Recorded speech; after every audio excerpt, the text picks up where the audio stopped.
Welcome to the global Warwatch network. As global powers race to upgrade their nuclear arsenals, are we entering a new Cold War or something even more dangerous? And with non-proliferation efforts struggling, really struggling to keep pace, the big question is, who's really in control of the world's most devastating weapons?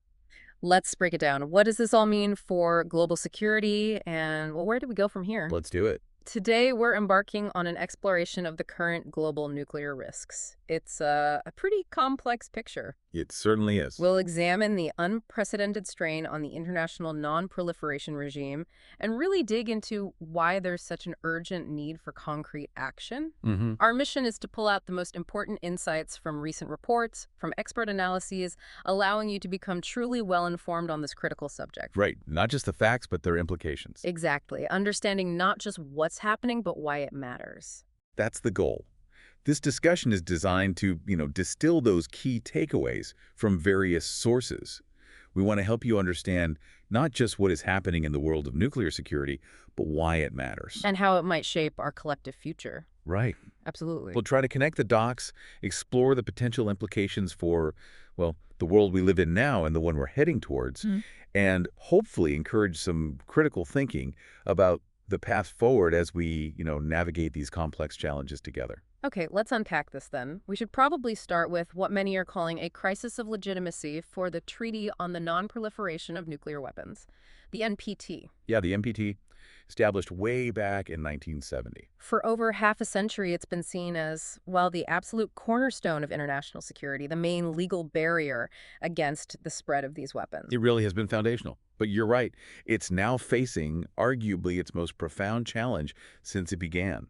A real moment of truth. So what's the core issue here? What's shaking that foundation? Well, the very basis of the NPT, its core bargain, Yeah. is under intense scrutiny. You have to think of it as this grand exchange that really underpinned global nuclear stability for decades. Okay, the bargain. So the non-nuclear weapon states, the NNWS basically, countries that didn't have nukes back in '67, they agreed not to develop them. A huge commitment. Right. And in return, the nuclear weapon states, the NWS, the original five, the U.S., Russia, UK, France, and China, they committed to eventually disarm their own arsenals. Eventually. Eventually, yes. And also, importantly, to facilitate peaceful nuclear technology. It was meant to be a pathway, towards a world without nuclear weapons, fostering shared security. But that eventually seems to be the sticking point now. Exactly. The feeling among a growing number of those non-nuclear states is that this bargain is, well, frankly, broken. Broken how? They perceive the nuclear powers as prioritizing their own narrow national interests. They see them aggressively modernizing, even expanding their arsenals. Instead of moving towards getting rid of them. Precisely. It looks like a clear contradiction to the whole spirit of the treaty. It asks one group to give up this capability forever, while the group that has it seems to be doubling down. And there's evidence for that perception, isn't there? It's not just a feeling. Oh, absolutely. The evidence is stark. We're not just seeing maintenance of arsenals, we're seeing active, explicit programs to modernize and expand their nuclear arsenals rather than taking action to eliminate them. That kind of behavior fuels immense frustration, a deep sense of broken promises among the states that gave up their own ambitions in good faith. It makes sense. If the goal is disarmament, why spend trillions on more nukes? That's the question they're asking. And we've seen this frustration play out in the NPT's own review process, which is quite alarming. The review conferences, the ones held every 5 years. That's right. They're meant to assess how the treaty's doing, push things forward. But we've now had two consecutive conferences, 2015 and then 2022, that both ended without an agreed final document. 2 in a row, that sounds bad. It's a significant failure. It signals a profound lack of consensus, a lack of political will within the very mechanism designed to uphold the treaty. Why couldn't they agree? What were the sticking points? Well, those failures stem directly from persistent disagreements, especially around the disarmament obligations under Article 6. Article 6, that's the part where the nuclear states promise to disarm. Exactly. It obliges them to pursue good faith negotiations on nuclear disarmament. But in 2022, for example, the talks completely stalled over disagreements about referencing the Ukraine conflict in the final document. Ah, geopolitics getting in the way. Very much so. The draft text, which Russia rejected, had 7 direct references to Ukraine. This inability to find common ground on core obligations, or even just acknowledge current realities within the treaty's framework, It's deeply problematic. It shows the NPT's internal strife. So if they can't agree on how to talk about major current events, let alone the past, Mm, there's a real risk of a third failure in 2026. a very significant risk, yes. If these fundamental issues aren't addressed, it really calls into question the future viability, the authority of the NPT itself. And what message does that send to the non-nuclear states? Well, it sends a terrible message. This lack of progress politically weakens the treaty, obviously, but it also spreads disillusionment among the NNWS. It's creating what some have called a moment of astounding vulnerability for the whole international security architecture that's relied on the NPT for so long. Vulnerability how? What happens if it keeps weakening? The implication is pretty clear and pretty grim. Failure to act could accelerate a retreat from multilateralism altogether. It could embolden new states to think, well, the treaty isn't working, maybe we need our own deterrent. So more proliferation. Potentially, yes. Yeah. New proliferation outside the NPT framework. And, it leaves future generations with a far more dangerous, more unpredictable world. Trust is eroding fast, and that's incredibly hard to rebuild. We could be heading towards a much more chaotic nuclear landscape. Okay, so the NTT itself is under serious strain. Let's pivot from that to, well, the reason why many non-nuclear states are feeling this way, this global trend, the new nuclear arms race. What strikes me here is that it's not just about keeping old weapons going, it's about building entirely new, more advanced, sometimes more dangerous systems. That's a key point. It's not just maintenance, it's innovation and destructive capability. And it's not just one or two countries. All 9 nuclear nations are involved in significant modification and expansion programs. That's right. It's a global phenomena. So what are we seeing specifically? What does this tell us about their long-term thinking, and what are the global implications? Let's start with the U.S. Okay. The United States is undertaking a really remarkable and remarkably costly overhaul of its strategic nuclear forces.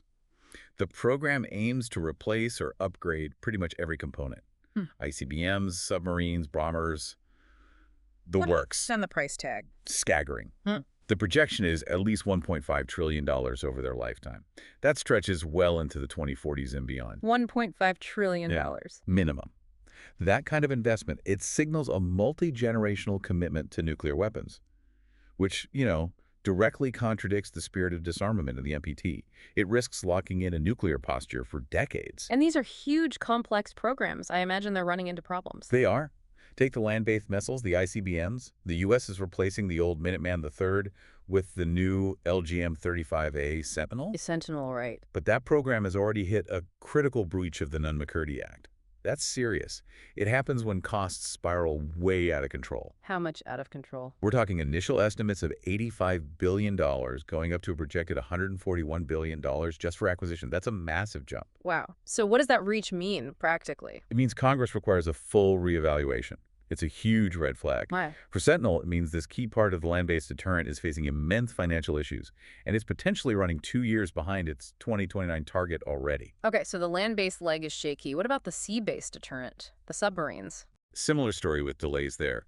The Navy's new Columbia-class SSBNs, the big ballistic missile submarines, they're meant to replace the old Ohio-class subs starting around 2030. Right. But delivery of the first one is now expected to be delayed by 12 to 16 months. That pushes its first deterrent patrol out to 2031. And this program is considered the nation's top defense acquisition priority. So even the top priority is hitting significant snags. Delays here have knock-on effects across the whole nuclear triad. And it's not just the subs themselves, right? The missiles they carry. No, exactly. The Trident II D-5 SLBMs, the missiles on those subs, are getting 2 separate life extension programs, D5LE1 and D5LE2. The goal is to keep them operational all the way through 2084. 2084, that's a long time. It is. And those life extensions alone cost around $33.7 billion. It's a continuous, multi-layered investment just to keep the existing missile viable for another 60 years. Okay, land, sea. What about the air leg, the bombers? The new B-21 Raider. It's a dual-capable long-range bomber, carries conventional or nuclear. It had its first flight in November 2023. Was that on schedule? Nope. 2 years behind schedule, actually. Seems to be a pattern. It does. And then there's the new cruise missile, the long-range standoff weapon, or LRSO. That's replacing the older AGM-86 ALCMs by 2030. That's expected to cost another $16 billion, plus another $12.3 billion just for the new W-84 warhead it's designed to carry. So, new missiles, new warheads, new bombers. It's a comprehensive rebuild. And that's not even mentioning the infrastructure needed to support it all. Right, the production side. Exactly. There's a multi-billion-dollar investment in places like Savannah River and Los Alamos to produce 80 plutonium pits per year. Those are the cores of the nuclear weapons. The weapons activities alone are projected to cost roughly $716 billion over the next 25 years. When you put all those numbers together, it's staggering. And it brings to mind that Stimson Center memo, Reconsider Nuclear Modernization Plans. Yes, their argument is crucial here. They argue this kind of rapid development is strategically destabilizing. What do they mean by that? Well, their point is that in the nuclear world, simply having more or newer weapons isn't automatically safer. In fact, aggressively modernizing can make everyone less secure. How so? It fuels this cycle of distrust and escalation. It becomes a dangerous game of keeping up with the Joneses on a global, potentially catastrophic scale. It turns deterrence into something much riskier. They compared it to historical arms races, right? Like the naval race before WWI. Exactly. Or the Cold War dynamic, where eventually they argued cooler heads prevailed to create treaties. The basic problem is, if one country rapidly develops systems that look like they could overwhelm a rival's defenses. Then the rival feels they have no choice but to respond in kind. Precisely. This constant push and pull undermines stability. It increases the risk of someone feeling they need to strike first, or of miscalculation in a crisis. Trying to gain an edge can ironically eliminate any advantage and just raise the global risk level for everyone. So their core argument is that deterrence depends on credibility, not just numerical supremacy. That's the crux of it. Just having more weapons, or fancier ones, doesn't automatically make you safer if it provokes a counter-response that negates your advantage and increases tension.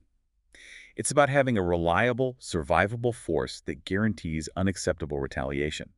That doesn't necessarily require endless buildup or chasing every new technology, especially if those technologies complicate stability. Okay, so that's the U.S. picture. Massive investment, delays, and questions about strategic stability. Now, let's look across the globe. China, what's happening there?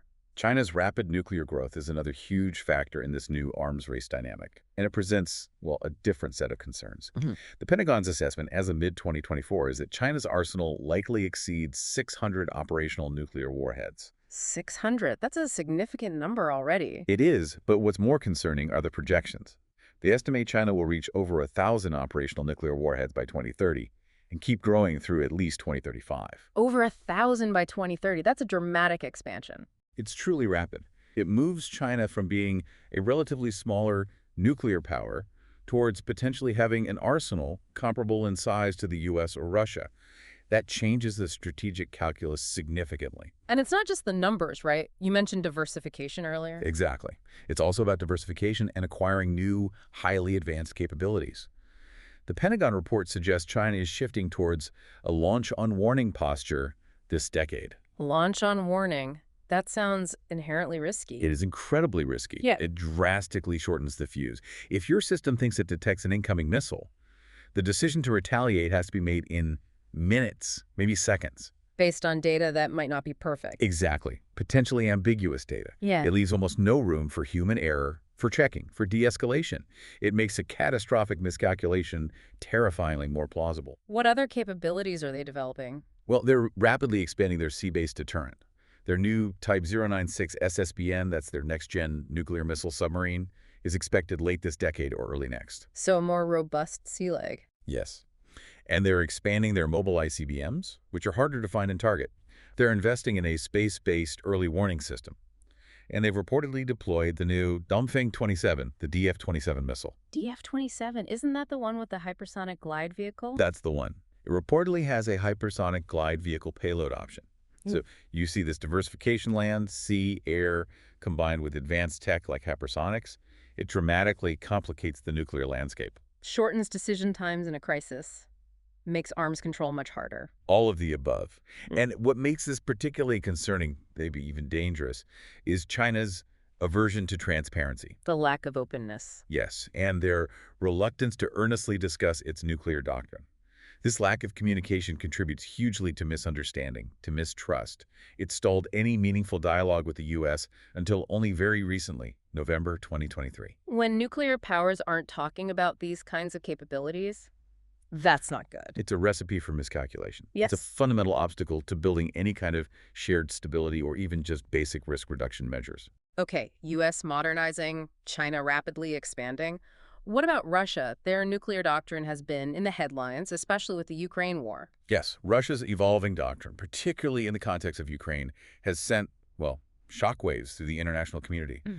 Russia has repeatedly emphasized the risk of nuclear escalation during the war, issuing threats that Mhm.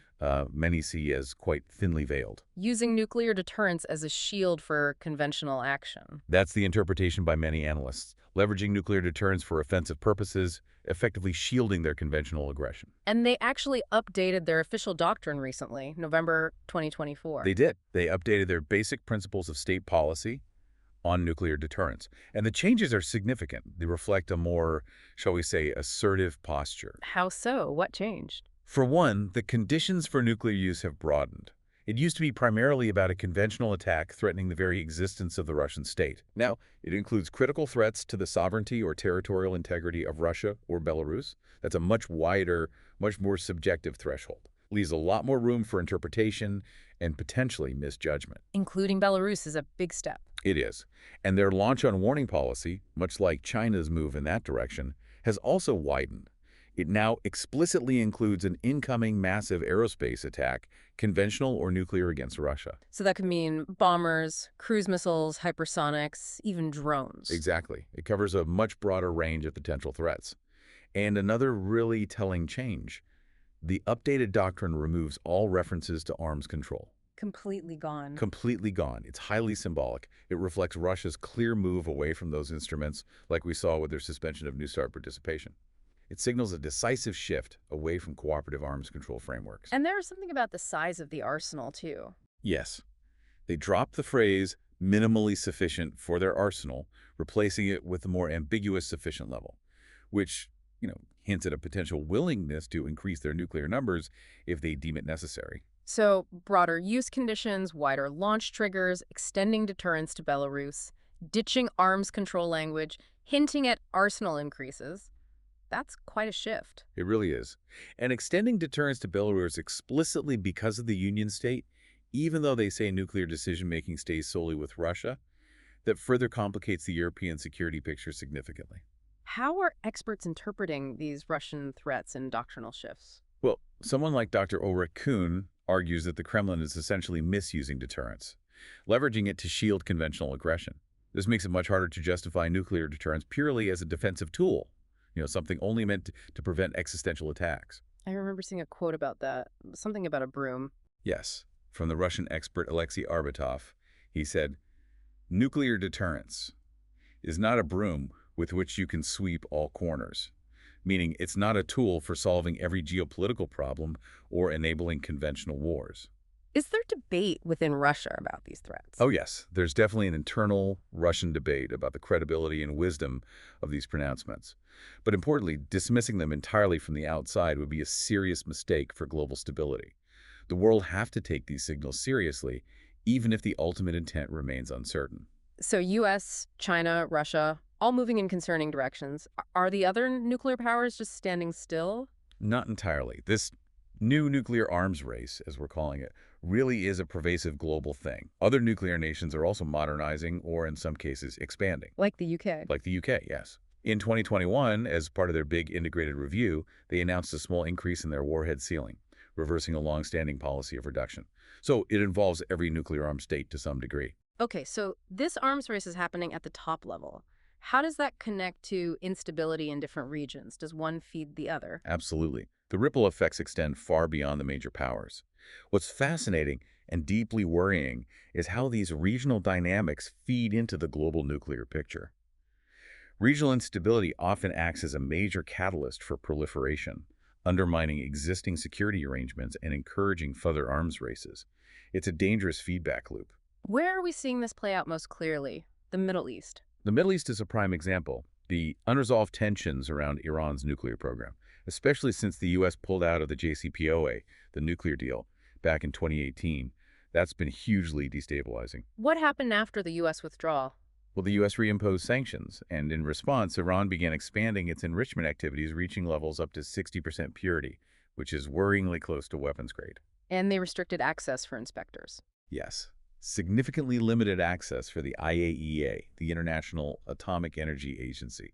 All this dramatically shortens Iran's theoretical breakout time, how quickly it could produce fissile material for a weapon if it chose to. It's important to remember the context there, though, isn't it? Iran started exceeding the limits after the U.S. left the deal. That's a crucial point. Iran's departure from the JCPOA limits happened after the U.S. unilaterally abandoned its own obligations under the deal, even though international inspectors had verified Iran was complying at the time. Understanding that sequence, who left first, is vital for grasping the current mistrust and Iran's stated reasons for its own escalations. It's a classic action-reaction cycle where one side felt international commitments were broken. What's the worst-case scenario with Iran now? Could they leave the NPT altogether? That risk, an Iranian withdrawal from the NPT entirely, is seen as a real possibility. If that were to happen, it would effectively nullify decades of regional non-proliferation efforts. All the work towards a Middle East nuclear weapon-free zone. Gone. It would be a catastrophic blow to regional stability. It could easily trigger a proliferation cascade in an already incredibly volatile part of the world. Other nations in the region might feel they have no choice but to pursue their own nuclear deterrence. And this situation is complicated by what some call a double standard? Yes, that perception definitely exists and fuels resentment. Iran's nuclear activities are under intense international scrutiny, constant monitoring. While Israel's nuclear arsenal, which exists outside the NPT framework, is largely ignored. Exactly. Israel's arsenal, developed outside the NPT, remains largely unaddressed by the international community. This disparity erodes trust. It makes it incredibly difficult to build consensus for non-proliferation in a region when some states feel unfairly targeted, while others operate with perceived impunity. It undermines the NPT's credibility. So what's the path forward for Iran? More pressure. Well, the argument is that relying solely on pressure hasn't worked. The path forward likely needs to involve restoring some kind of balanced incentive structure, meaning verifiable constraints on Iran's program in exchange for meaningful sanctions relief. And, fundamentally, reaffirming the primacy of diplomacy over coercion. Genuine diplomatic engagement, likely involving mutual concessions, seems like the only sustainable way to resolve this. Okay, shifting from the Middle East to Europe, the Ukraine war looms large there. It absolutely does. The war in Ukraine has dramatically heightened the risk of nuclear weapon use in Europe for the first time since the Cold War. It's brought that specter back into public consciousness in a way we haven't seen for decades. Russia's repeated nuclear signaling, even if veiled, has fundamentally changed the psychological and strategic calculations across the continent. And it's not just the direct threat, is it? It's eroding confidence in existing security structures. That's a major consequence. There's growing uncertainty about traditional security umbrellas, particularly questions about the reliability of the U.S. commitment for some European states, especially amidst debates about burden sharing and the future of alliances. And that uncertainty could lead to... It's creating conditions that could incentivize both vertical and horizontal nuclear proliferation. Vertical meaning existing nuclear powers building up, horizontal meaning new states trying to acquire them. We're even hearing talk of a Eurobomb in places like Germany. Astonishingly, yes. There are open debates happening in countries like Germany, historically committed to non-nuclear status and a strong NPT supporter, about the possibility of a Eurobomb, or perhaps new nuclear sharing arrangements within NATO. The very fact these discussions are happening signals a potentially dangerous shift in global attitudes towards nuclear weapons. It's a fundamental rethink of security in this new era of conflict on Europe's doorstep. Let's move east to Northeast Asia, North Korea. North Korea remains a constant source of major regional instability and global concern. Kim Jong-un seems firmly committed to a major expansion of North Korea's nuclear weapons posture. Their doctrine, their missile testing, it's all becoming more aggressive and reckless. We've seen an unprecedented pace of missile tests, often flying over neighbors like Japan, clearly designed to demonstrate and improve new capabilities. And that obviously worries its neighbors. Japan, South Korea. Deeply. They live directly under the shadow of this growing, increasingly sophisticated arsenal. This has triggered serious concerns, leading to things like public discussions in South Korea about developing their own national nuclear weapons program. The South Korean president actually mentioned that possibility. He did. Back in January 2023, he floated the idea. Now, whether it would ever happen is another question, but just the fact it's being publicly considered is incredibly destabilizing for the region. It could kick off a terrifying new arms race in Asia. And staying in Asia, let's look south. India and Pakistan. Right, South Asia. The ongoing rivalry between India and Pakistan, both nuclear powers, remember, continues to be a major source of instability. Both countries are locked in a sustained process of nuclear arms racing, constantly developing and upgrading their nuclear postures, often reacting directly to what the other side does. And this is a region with a history of actual conventional conflict between them. That rivalry makes any accident incredibly dangerous, doesn't it? Wasn't there an incident recently? There was India's accidental missile launch in 2022. Thankfully, it landed in Pakistan without causing damage or escalation, but it really brought the dangers into sharp focus. The risk of accidental use. Exactly. Or miscalculation due to technical malfunction, human error, even between established nuclear powers. It's like accidentally dropping a loaded gun. The potential for disaster is immediate, even if unintended. And beyond accidents, there are concerns about stability within Pakistan. Yes, adding another layer of worry are concerns about Pakistan's internal political and economic instability. This raises fears about the security of its nuclear arsenal.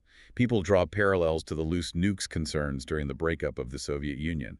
The nightmare scenarios that in a state of internal chaos, command and control over those weapons could be compromised. That's an immense global risk. So all these regional hotspots, Iran, Europe, North Korea, India, Pakistan, they all feed into this idea of a proliferation cascade. Precisely.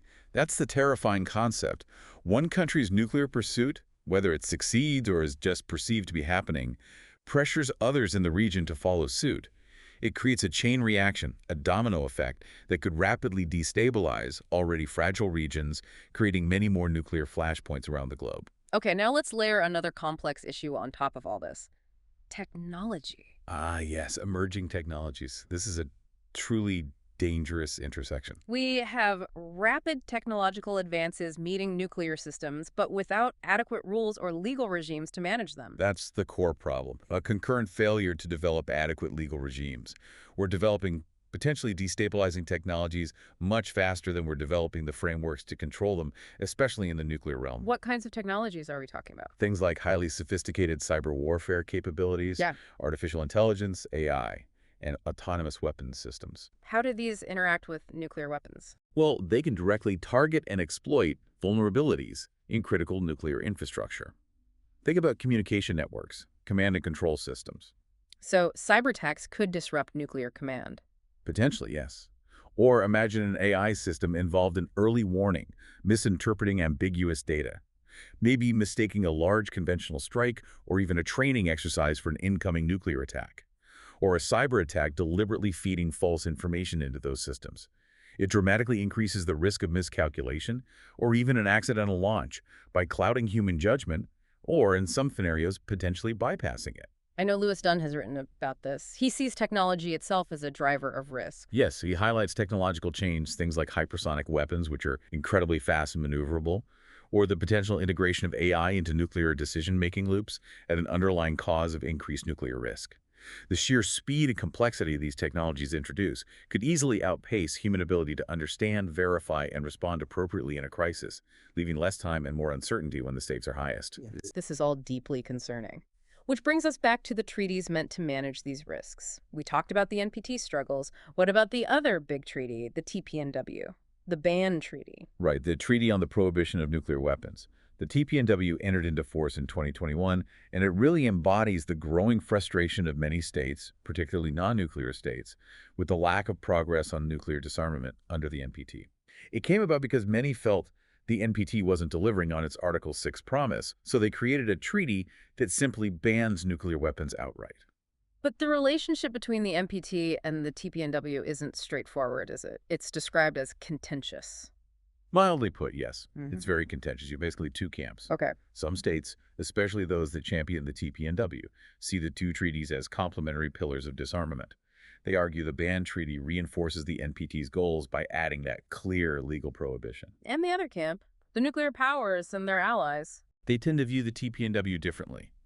They see it as potentially undermining the NPT's authority, creating parallel or even conflicting legal obligations. They worry it complicates the step-by-step approach to disarmament they favor, which is often linked to the overall security environment. So a fundamental disagreement on whether the ban treaty helps or hurts the NPT. Exactly. And this divergence is worrying because these divergent views could create lasting institutional and political divides that weaken both regimes. And this is happening at a time when nuclear dangers are clearly rising. It's the worst possible time for the disarmament community to be divided against itself. Is there a specific concern about how risk reduction fits into this? Yes, that's a key tension point. Many non-nuclear weapon states worry that risk reduction efforts are being used to justify the continued possession of nuclear weapons by the NWS with the support of their allies. So the fear is that focusing on, say, communication hotlines or transparency measures becomes a substitute for actual disarmament. That's the concern. That risk reduction becomes an end in itself, a way to manage the dangers of nuclear weapons indefinitely, rather than a step towards eliminating them as required by the NPT. They see it as potentially legitimizing the status quo. So the NPT review process needs to tackle both, managing current risks and the goal of abolition. It absolutely has to. Yeah. It needs to fully discuss both strategic risk reduction, managing risks while deterrence exists, and the risk inherent in the existence and possession of nuclear weapons itself, which points towards abolition. Finding a way to bridge that gap to acknowledge the validity of both perspectives is a major challenge for the NPT going forward. Okay, we've laid out a lot of challenges. The NPT crisis, the arms race, regional instability, technology, treaty tensions. Given all this, what needs to happen? What are the paths forward? Well, the first thing is acknowledging the urgency. States need to respond with urgency and effectiveness if the NPT is going to remain relevant, let alone effective. Just talking isn't enough anymore. So what does that look like practically? How do you strengthen the NPT itself? The upcoming NPT Preparatory Committee meetings, the PrepComs leading to 2026, they absolutely must aim for credible, measurable progress. Meaning more than just reaffirming old promises. Much more. It means concrete commitments and verifiable steps. Ideally, developing a credible roadmap to disarmament with specific, measurable benchmarks and timelines. Without clear targets and ways to track progress, the NPT risks losing all credibility. Is there a way to insulate the NPT from constant geopolitical crises derailing it, like Ukraine did in 2022? One interesting suggestion is this idea of two-level negotiations. Basically, separating the general diplomacy around security and disarmament within the NPT from the specific, often messy negotiations needed to resolve individual conflicts. The thinking is this could help preserve key multilateral tools like the NPT, preventing them from being held hostage by every single global crisis. It allows work on the long-term goals to continue, even amid short-term conflicts. That makes sense. What about diplomacy and transparency more broadly? You mentioned Iran earlier. Yes, prioritizing diplomacy is crucial. On Iran, reviving the JCPOA or finding a comparable arrangement is seen as essential to prevent Iran's nuclear program from advancing unchecked. But again, that requires that balanced incentive structure, verifiable limits for sanctions relief, and reaffirming the primacy of diplomacy over coercion. Pressure alone hasn't worked. And beyond Iran, more transparency from the nuclear powers. Absolutely vital. Greater transparency from the NWS about their doctrines, their arsenals, their modernization plans, and critically, establishing and using direct communication between political and military decision-makers. Hotlines, regular dialogues, anything to reduce miscommunication risk. Especially with AI and cyber threats complicating things. Precisely. And alongside communication, there needs to be a collective international effort to condemn any nuclear threats, especially those made to pursue conventional war objectives. The G20 statement in Bali was a good start, reaffirming that nuclear war can't be won and must never be fought, but that norm needs constant reinforcement. Another critical norm is the one against nuclear testing, right? Hugely important. Maintaining the global nuclear testing moratorium. It's been an informal but powerful norm for over 2 decades now. It's significantly curbed the development of new types of nuclear weapons. But it's fragile. What happens if someone breaks it? It's very fragile because it's mostly informal, not fully enshrined in law for all key states via the CTBT, the Comprehensive Test Ban Treaty. If just one nuclear weapon state resumed testing, it would almost certainly prompt reciprocal actions by other NWS. A chain reaction. A dangerous chain reaction, yes. It would deal a catastrophic blow, not just to the CTBT, which still hasn't formally entered into force, but to the entire disarmament architecture. So the recommendation is clear. Reaffirm the moratorium. Unequivocally. All states, especially the NWS, need to reaffirm their commitment to the testing norm, maybe increase transparency about their test site readiness, and crucially, finally ratify the CTBT to make the ban legally binding and permanent. Okay, what about rethinking deterrence itself, arms control strategies? There are arguments being made for shifts there, too. For the U.S., one recommendation is to Commit to a deterrence-first nuclear approach focused on secure second-strike submarine capability. Prioritizing the subs, the Columbia class. Exactly.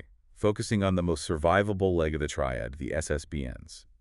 The logic is that a secure second-strike capability, the guaranteed ability to retaliate devastatingly even after absorbing a first strike, is the most stable form of deterrence. It reduces any perceived need or incentive for anyone to strike first. And what about those new tactical or dual-capable systems we talked about? Well, there's a strong case for cutting back on new tactical nuclear systems, especially those that pose a discrimination problem, because they blur the line between conventional and nuclear. Like missiles that could carry either type of warhead. Precisely. That ambiguity could actually lessen the thresholds for nuclear escalation. Maintaining a very clear firebreak, a clear distinction between conventional and nuclear conflict, is vital for stability. If your adversary can't be sure if an incoming missile is conventional or nuclear, how do they respond? That uncertainty is incredibly dangerous in a crisis. And fundamentally reinforcing the core non-proliferation norm. Yes. States parties to the NPT need to strongly reaffirm the NPT's central prohibition of the spread of nuclear weapons. And importantly, push back firmly against notions that nuclear sovereignty, meaning acquiring your own nukes, is a legitimate response to insecurity. Because if that idea takes hold that any country feeling insecure has a right to get nuclear weapons, then the whole non-proliferation regime collapses. It leads directly to that cascade scenario. So finally, how do we deal with the NPT and TPNW tension? Can they coexist? They have to find a way. Efforts are needed to reduce the friction between them, to try to get more states to accept them as potentially compatible and mutually reinforcing instruments, both aiming ultimately for a world without nuclear weapons, even if they approach it differently. The focus should be on the goal, not the process. Exactly. What really matters is tangible, verifiable progress toward the elimination of nuclear weapons. Whether that progress happens technically inside the NPT framework or is pushed along by the pressure from the TPNW framework, the ultimate concern has to be actual measurable steps towards reducing arsenals and risk, not just arguing about which treaty has more authority. As we wrap up this pretty sobering discussion, I want to leave our listeners with a provocative thought. It comes from Lewis Dunn again. Okay. He envisions the possibility of the strategic elimination of nuclear weapons by 2045. That would be exactly a century after their first use. Strategic elimination. What does that mean? Not total abolition. Not quite full physical abolition, no. Not necessarily dismantling every single warhead immediately. It's more about a profound transformation in their role. Moving nuclear weapons to the back room, as he puts it, dramatically reducing the numbers, ceasing institutional planning for their actual use, basically making nuclear deterrence no longer a central pillar of daily international security policy. So the main risk shifts. Exactly. In that future, the primary risk transforms from nuclear use to nuclear breakout. The challenge becomes preventing a nation from secretly or quickly rebuilding an arsenal rather than preventing an immediate nuclear attack. That's a radically different way of thinking about it. It is. So the question for you, for all of us, is what would it truly take for the international community to embrace such a radical, yet potentially far safer future? Something to really think about. Thank you for joining us today on Global Warwatch Network. Yes, thank you for your time and for engaging with this critical discussion. If you found this useful, please do remember to like, share, and subscribe to the Global Warwatch Network. Your support really helps us continue to provide this kind of in-depth analysis on global security challenges. And we'd genuinely love to hear your thoughts on today's topic. Please share them in the comment section below. And join us on social media. You'll find all the links you need right there in the description. Until next time, stay informed. And stay engaged.